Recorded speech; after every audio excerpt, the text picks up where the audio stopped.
Hello, hello, my beauties and bees, and welcome once again to another installment of Cryptic Corner, where we explore the unexplained, the supernatural, the paranormal and hidden, the mysterious, the alien, the accursed, and the forbidden. I'm your host, Miss Bumblebee, and I am thrilled to bring you a terrifying haunting today. There's a couple ways that people say this. I believe the proper British way to say it is Berkeley Square. It looks like it's Berkeley, but it's Berkeley. And I don't know if any of you all are familiar with this. It's kind of a cryptid in a way. It's a tentacled thing, a nameless thing. But maybe we can come up with a name with it, or name for it today. Am I peaking? Is my microphone peaking? I'm going to pull it down just a little bit because it seemed like it was peaking. All right. So, I thought a strange tale from the UK needed some high strangeness coverage. And I think y'all will agree. So, we're actually going to be going on this journey with Tales of High Strangeness. It's a YouTube channel, a pretty popular one, has 210 videos and 111k subscribers. I don't know what you got that I don't. No, you probably have charisma that I lack. And better lighting too. Ooh, since it's a nameless creepy thing, I'm gonna darken it up in here real quick before we get started. Gonna close the blinds. Gonna close it up so that it's dark and spooky in here. I'll leave that one open because, well, shoot, actually, I'm going to close another window's open. Ooh, is that dark and spooky enough? Because it's got to be spooky for the nameless thing. Are we spooky? Give me a thumbs up if you think it's spooky enough in here. And then we'll move right along. So, while y'all are doing that, I'm going to read this. Formerly known as Mr. Sinister, Tales of High Strangeness is the home for all things high strangeness related, delivered in a storytelling style. James Deverell is a storyteller and content creator who has always always had a fascination for the paranormal.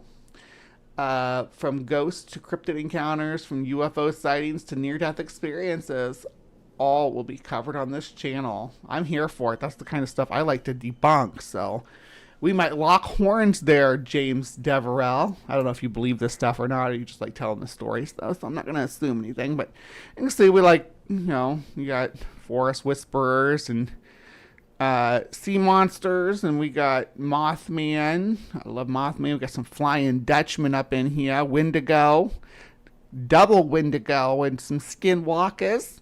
Yeah, so there's lots of cool stuff here. However, what we're focusing on is the nameless horror. Ooh, why does Jink Uger always have to be on my screen? I hate your face, Jank. You make me. The whole thing with him and MTG was revolting, but I won't get into that right now. We're going to go into high strangeness and forget about the world's worries for a minute. Every house is like a book. The front door opens to reveal hundreds of pages of history. Maybe it's the entire history of a single family through generations.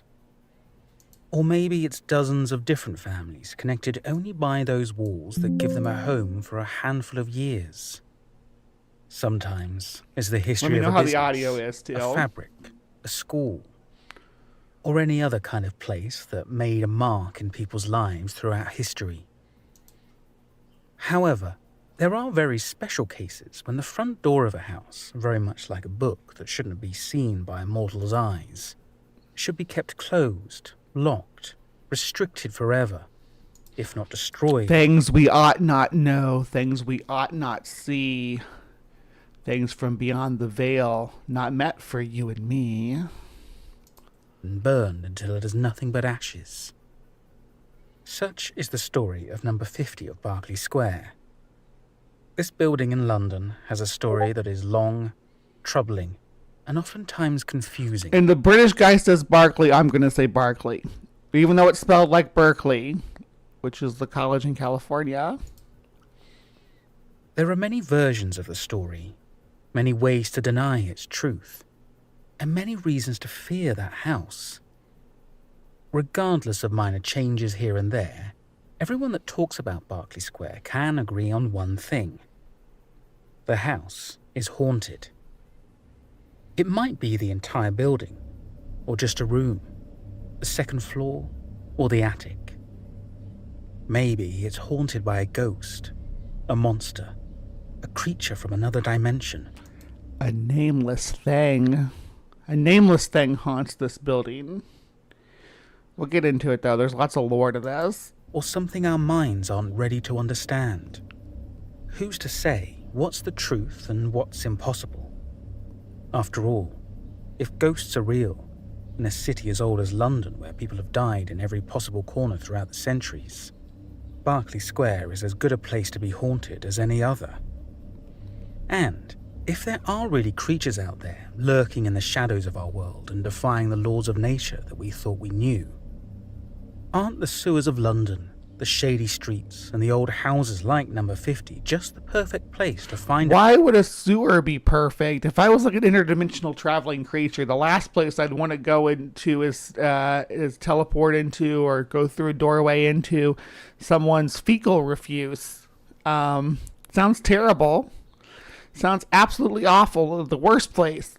If I was going to travel to London at this, where would I would probably try to get some maybe one of the parks or a rooftop of, with a nice view. Not a sewer, though, or an old decrepit building. Not saying that this building's decrepit. We'll look at it later. a home. And, most importantly, a substantial meal. It's tough to pinpoint the exact start of the Berkeley Square legend and the correct number of victims that its nameless thing has claimed over the years. We are talking about a building that has carried a reputation of mystery and terror for close to 200 years.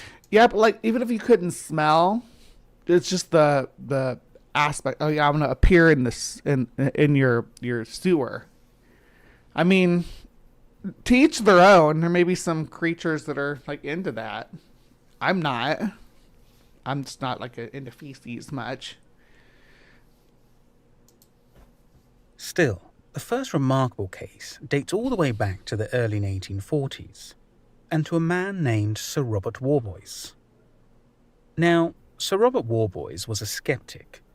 He was the type of man that walked with his head held high and without flinching at the promise of danger, at unsavory tales, or at dark hallways. But his courage couldn't last him forever. I'm sitting on him. One night, by pure chance, Sir Robert Warboys just happened to hear something about the sinister reputation of number 50 of Berkeley Square. That was the moment everything changed for him.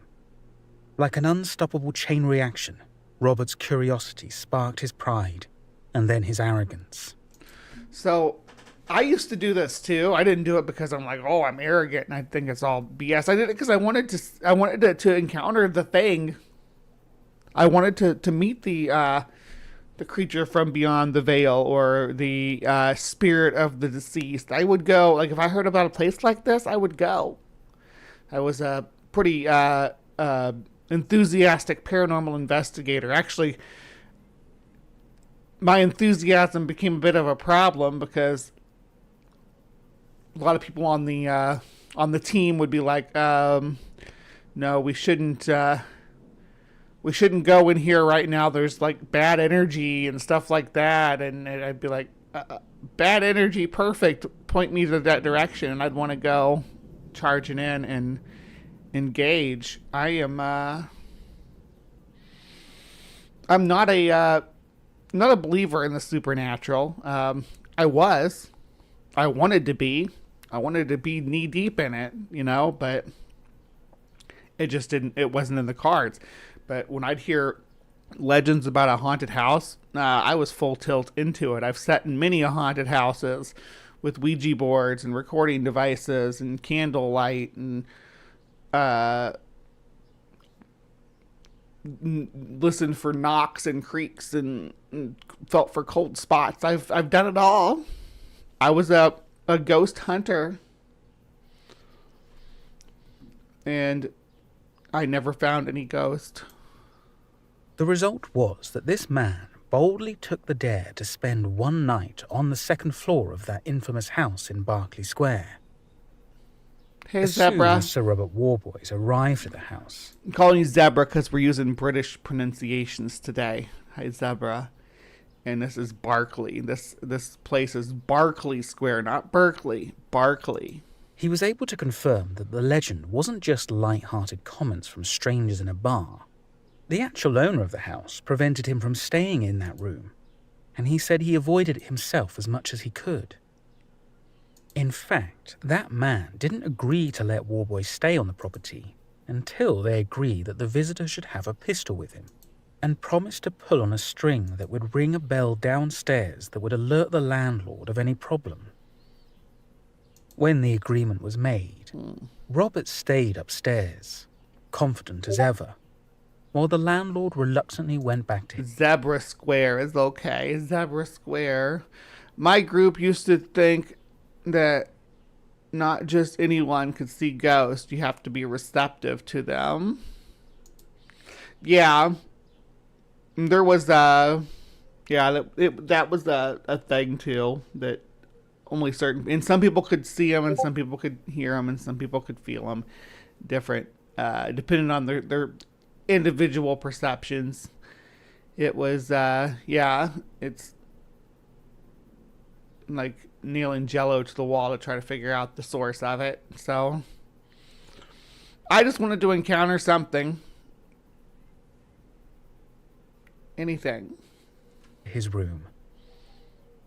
The suspense increased with every second, and time seemed to stretch abnormally slow, until the old landlord inevitably fell asleep. And that's when time stopped moving. When he awoke again, everything started happening too fast. In fact, tragedy struck all at once. Not even an hour had passed since the landlord left the visitor alone upstairs, but he was woken up by a frantic ringing of a bell. The landlord woke up groggily, trying to make sense of that violent sound.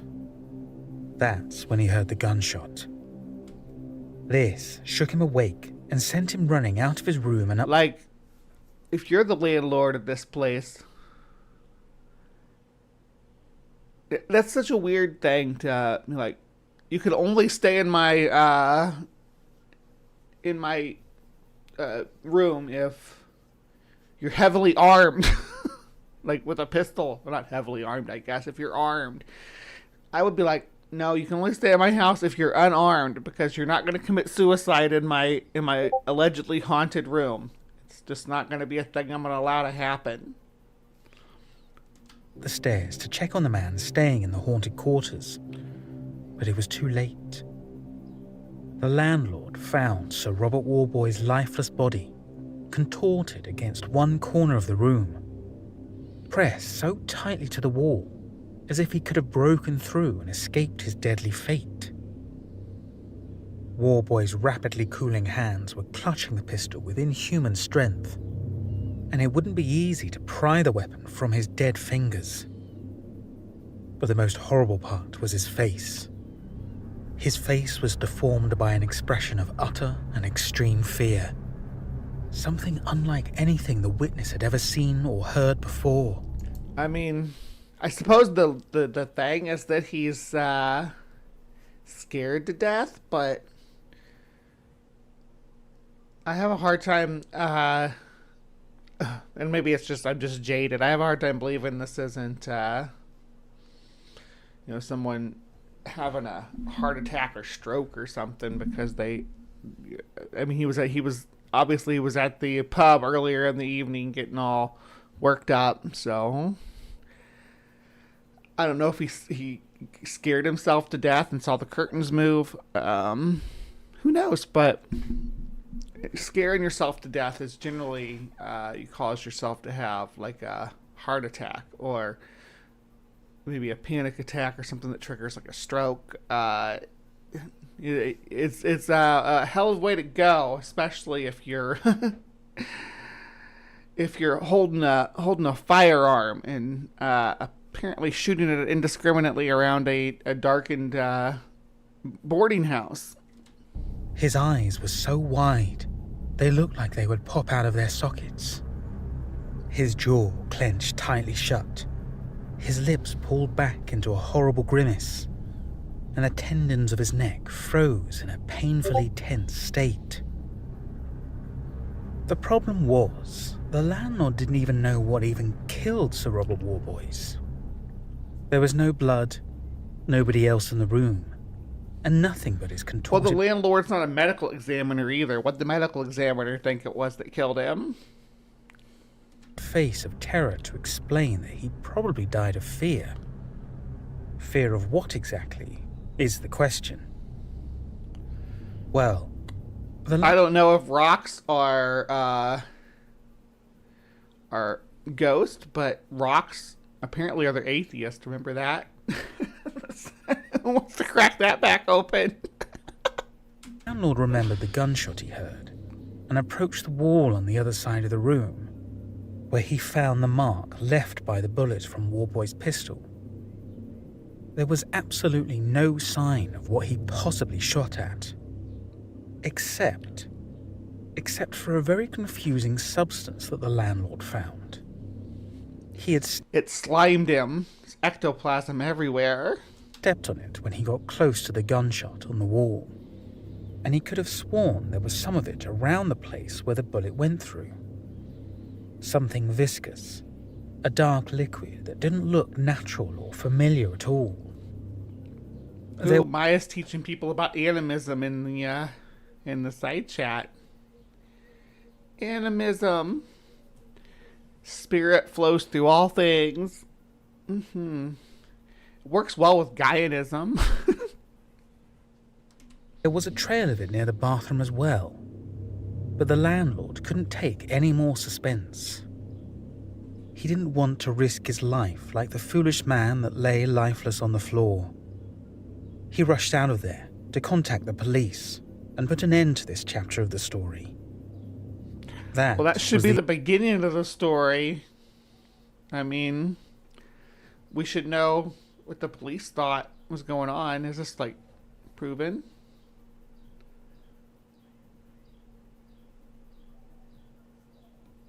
The end of Sir Robert Warboys, but only the beginning of house number 50 of Berkeley Square.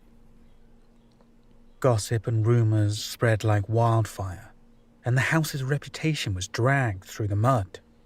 The most interesting part was that this wasn't exclusively because of Warboy's demise. Before and after this terrible incident, there were countless reports of neighbours complaining about strange noises coming from that house. The reports were so varied. Accounts of screams, things breaking, heavy weights dragged along the floor, thumps along the ceiling, whispers, and indescribable sounds that more often than not were compared with animals in agony. Before I conclude this story, I just want to say thank you for choosing to watch it. Conclude this story? You're less than halfway through the video, my dude.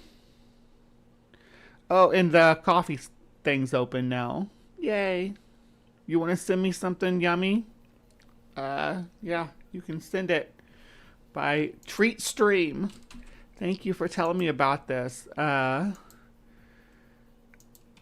super broke right now, so having people send me special treats and stuff is fun.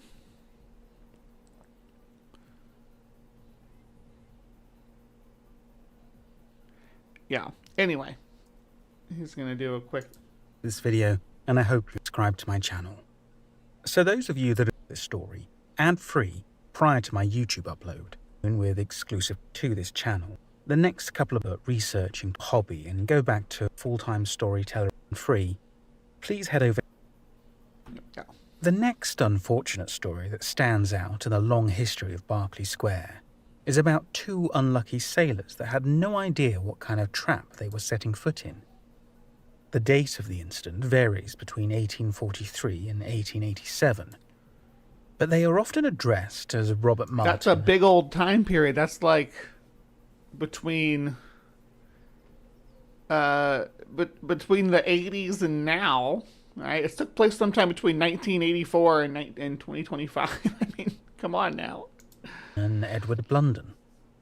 According to the legend, Robert and Edward walked along the streets of London one night, terribly drunk and without a penny to spend finding a safe place to sleep.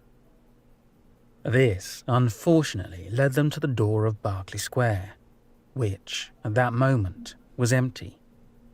Or at least without any actual person living in it. Who knew what other kind of presence could be found within its walls? The pair of sailors thought they had found the perfect place. Are you jealous of the size of the street of High Strangeness's street lamps? Maybe you should stop looking at everybody else's street lamps, Big Zebra, and focus on the street lamps you have at home. Right? We can all learn a lesson from this. We can all learn a lesson. 43 years, almost my whole life, says Ember. Mine too. Most of my life is captured within that little window. To spend the night, or at least somewhere free, not knowing the price they would have to pay for the risk they were about to take. They broke into the house as quietly. Oh, I'm such a poor folk that I'm like looking at this place like I could clean this up. I can make this livable. Look at these. I actually like these built-in shelves. I like this Victorian architecture. I'm scum that way, that I like Victorian architecture. I like handcrafted wooden built-in shelves and mantles and window sills and window seats and archways and pillars. I'm a sucker for it. It's hardwood floors. Especially slightly aged hardwood floors. Oh my god, you can feel a little bit of the texture on my feet. Love walking barefoot on a good hardwood floor. The plaster that they used to build them with, even it's a weird thing to me. I don't know what it is about them. The high ceilings that make it like so expensive to heat. Anyway, It's possible. The years hadn't been kind to number 50 of Berkeley Square. It had always stood in questionable conditions. Nobody dared care too much about an allegedly haunted house. But the lack of a human presence meant that the inside of the house was full of trash, unexplainable puddles, and of course, one too many infestations such as rats and oh my gosh, cockroaches. Look at the trees. Yes, horsehair plaster. So the house that I lived in for like the most of my adult life, I lived there for like 15 years or so. Was this no, it wasn't 15 years. It was a long time. It's over a decade, but it's the longest I've ever lived anywhere as an adult by myself. Other than like living at my parents' house. Anyway, it was this old plantation house that had been turned into a boarding house and apartments and then back into a house. And but it had horsehair plaster. And when one of the kids or something fell into the wall, the hair fell out and they all freaked out that there was a dead body in the wall. And I actually wrote a song about it. About a ghost that haunts the old plantation house and she's hidden inside a wall because the way my kids reacted to that, it was inspiration, but it was just horsehair plaster, which we looked at and understood at the time, but they were pretty panicked about, oh my gosh, is there a dead body in there? Is there a body behind that wall? It was a fun experience, I guess. This led Robert and Edward to inspect the upper floor, and at the moment they misguidedly thought they were lucky, they found it empty, sufficiently clean, and apparently safe enough. They couldn't have been more wrong. The sailors, as they were starting to sober up, started noticing a strange feeling about the house. It felt unnaturally cold. Not just abandoned, but a hated place. And, worst of all, the vibes. This place doesn't pass the vibe check. I could play the song for you. I have to go get a guitar, though. I don't have one in here right now. I did keep a guitar in here, but the puppy likes to chomp on things. So I've been keeping like everything out of here. In my trash can's like up on my top of my desk over here. It's like up high. they didn't feel quite alone in that house. The windows were boarded up, and they couldn't tell how it would keep people from breaking in. Then why are those windows all bright like that? That's spooky in itself if they're boarded up. Ooh, where's the light coming from? If they were on the second floor. They didn't think it might have been to stop something from breaking out of the house. Despite the numerous bad omens, Robert and Edward were just too exhausted and drunk to leave the house and keep searching for a place to spend the night. They had a roof over their heads and a door closed behind them, and they felt safe enough to fall asleep right there on the floor. It was a very short-lived rest, though. Their smell, their warmth, and the steady sound of their breathing must have attracted some company. At first, it was a quiet sound, Ooh. slow and difficult to describe. House bioluminescence. It wouldn't be bio, though, would it? It couldn't be bio if it's a house. A house isn't biological. Unless it's like Monster House. Maybe it's like Monster House. Maybe it came from the walls or from downstairs. It only slightly disturbed their sleep. But the sounds persisted. They grew louder, irregular. That sound was not the Nameless thing. It was bubbles moving in my throat because I just took a drink of this Dr. Pepper from last night. But it's about time to take my meds. And we'll take part in that as well. Stranger. Robert was the first one to wake up. Slowly at first, unsure of what even woke him from his slumber. Until he heard the door of the bathroom slowly creaking open. The sound chilled him to the bones. He had been so certain they were completely alone in the house. With the windows boarded up, there wasn't a chance it was a breeze. Didn't London have a bit of a rat problem at this time in history, though? I mean, we're talking the Victorian era, right? From, you said, between 1840s and 1880s.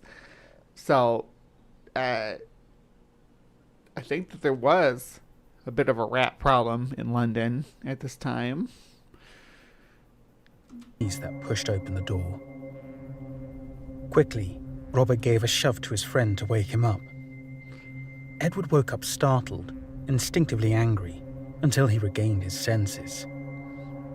He wasn't completely sober, but he could read the expression of terror on his friend's face. What are we looking at? He could hear the door opening up. Is that what's hanging out the door? What is this picture we're seeing? And he could hear the floorboards creaking under the weight of someone or something approaching them. Some nameless thing. Mwah, name drop. Name drop. That wasn't all. In the darkness, they had to pay extra attention to the sounds. And that was how they were able to describe the dripping sound coming from behind them. Steady drops falling on the floor. And then something even more unexpected. Those weren't footsteps approaching them. It was something slower, but also heavier. Like this body sounds very much like sleep paralysis to me, which I've dealt with before. The fact that two people are experiencing this is kind of interesting, but the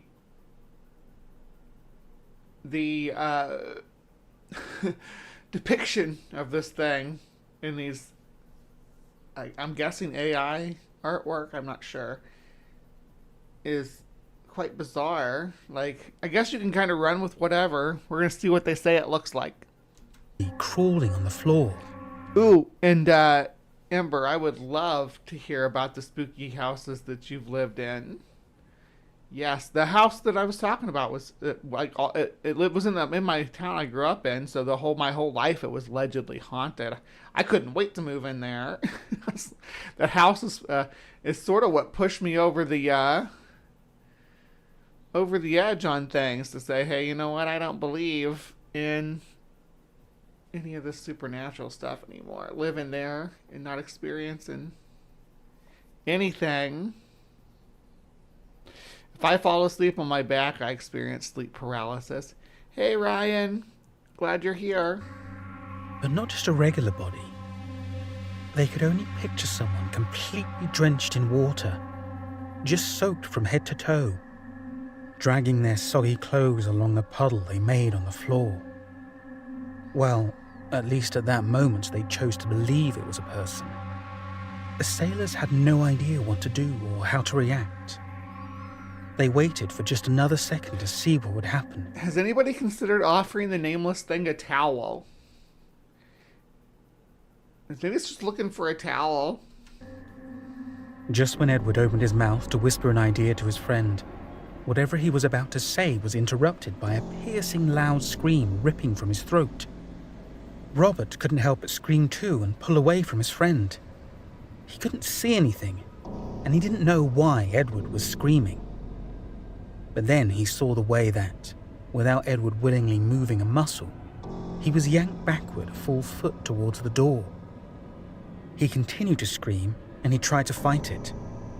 But an unknown force had caught him and was dragging him backward. Invisible tentacles from the nameless thing, no doubt. Robert tried to help. He swore he tried to help. But when he reached a hand out for his friend, he only caught a disgusting and slimy black sludge on the floor. He flinched backward, just in time to see his friend was already too far away, and there was such a large and ominous dark figure behind him that all Robert could do was jump to his feet, stumble toward the door, and run for his life. The journey from that cursed room to the front door felt eternal. With every step, Robert thought he felt invisible limbs reaching out for him, grazing his neck, just a breath away from catching him. He stumbled through the front door, and when he fell down, he crawled for a few feet until he was... So, I think this is the story where we start to get move from unseen force to tentacle monster. But if this story happened in Japan, it'd be a completely different... was able to stand upright again. He ran down the street like a madman, unsure of what to do or where to go. But he had good luck for the first time that night, and he saw a police patrol in the distance, so he quickly approached them. Getting the police to listen to him and actually follow him back to the house wasn't easy. Robert was almost immediately dismissed as a drunk man talking nonsense. He was a drunk man. I mean, at the beginning of the story, it was like they're two drunk guys looking for a place to crash. Something about the exact area got the attention of the policeman, so they followed him back to Berkeley Square, where they couldn't find Edward's body. It was impossible. So, it didn't make sense. These do remind me of the scary stories. There are a couple of telltale signs that these are AI generated, though. This like these pillars here, these nonsensical pillars and shelves and stuff, is that kind of a giveaway. There's another image that they keep showing. I'll point it out. There were dirty puddles in the room, but Robert only cared about his friend. While the police searched the What if his friend was a clown named Dirty Puddles? Did you think about that? Rest of the house, Robert started to hope that his dear friend had managed to escape and was somewhere outside looking for him. That was when he heard the police officer scream.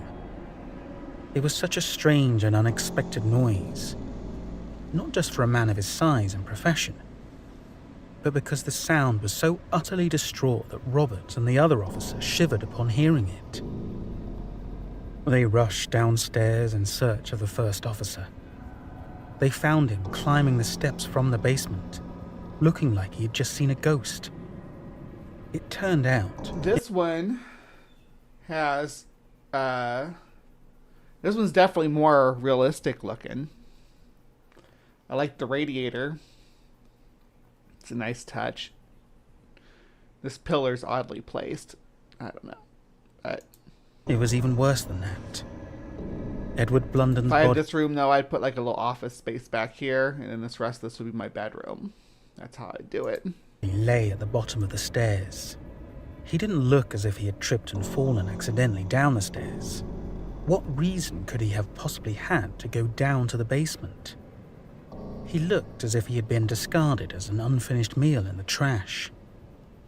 His limbs were broken and twisted into impossible angles. That's the thing. Nobody ever offers these dripping ectoplasmic creatures a towel to wipe off with. Could you imagine your whole life you're just covered with dripping goo constantly? And every time that you go to ask somebody to help you clean it off, they run screaming away? What kind of afterlife is that? The blood and the inexplicably gooey substance pooled around him. One of the officers rushed out of the house to call for backup. But Robert had to know. He had to see for himself. He moved closer to the corpse of his friend and saw not only the expression of extraordinary fear that contorted Edward's face the moment he died, but also the unmistakable marks of a tentacle sucker. It's a cephalopod. It's definitely a cephalopod. But, like, think about it. Yeah, perpetually wet, exactly. And nobody is willing to towel you down. I used to work with a girl with the stage name Dirty Puddles. Very accurate name, too. Oh, my. There's a story there.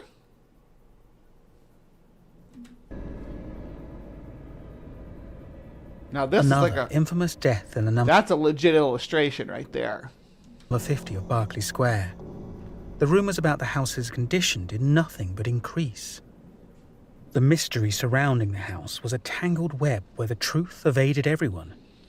But the trail of horror was more than enough to scare away anyone that got too close.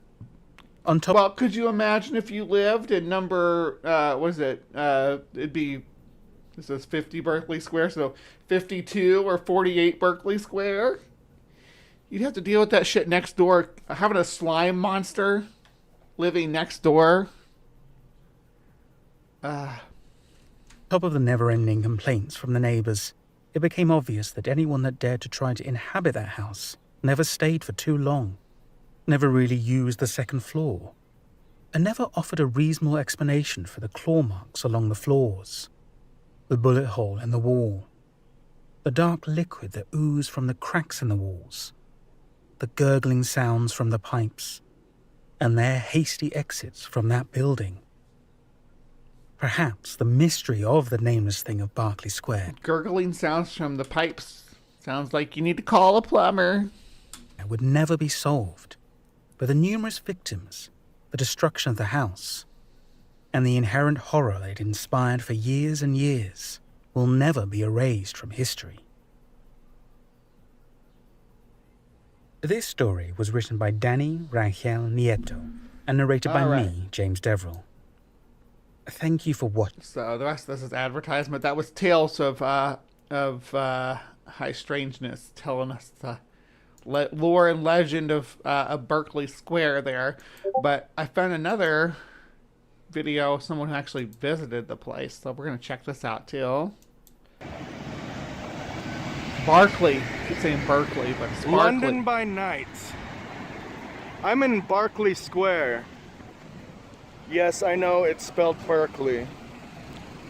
You gotta love the British dialect. And here, what has brought me is probably my favorite ghostly legend of all time. And it comes out of this building right here. Number 50, Berkeley Square. Ladies and gentlemen, the nameless thing of Berkeley Square is a legend that goes on for a while. But people seem to be living there because they got their lights on. Check it out.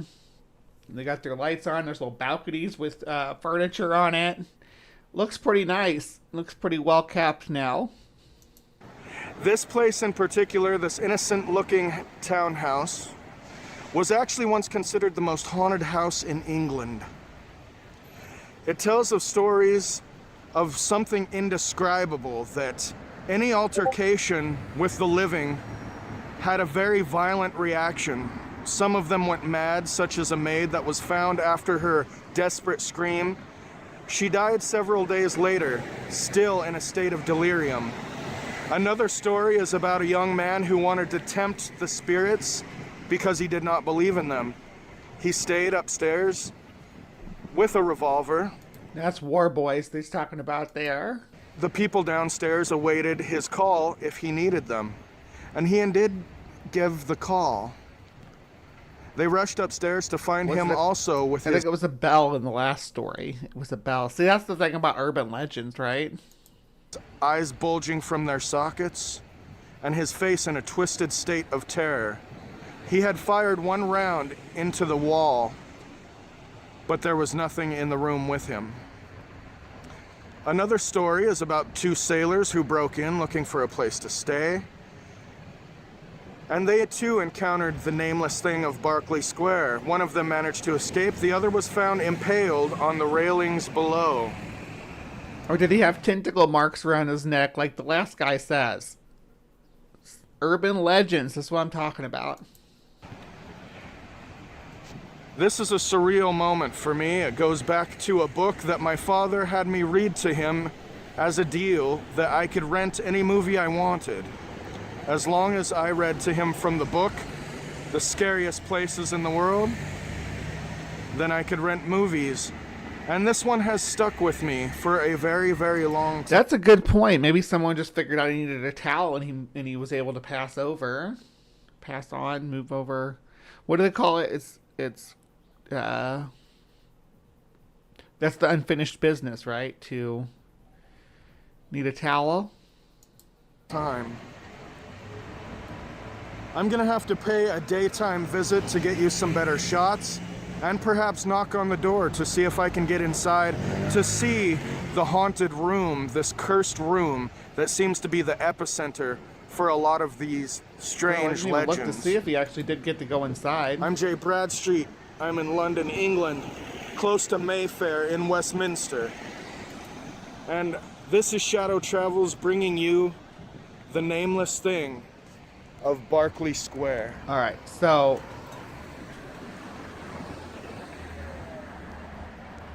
I think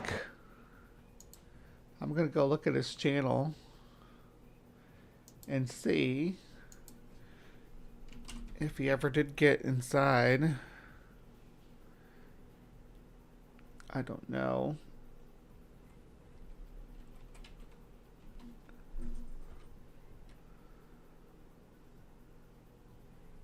That's the one we just watched. It doesn't look like he ever did get to go inside or ever went back.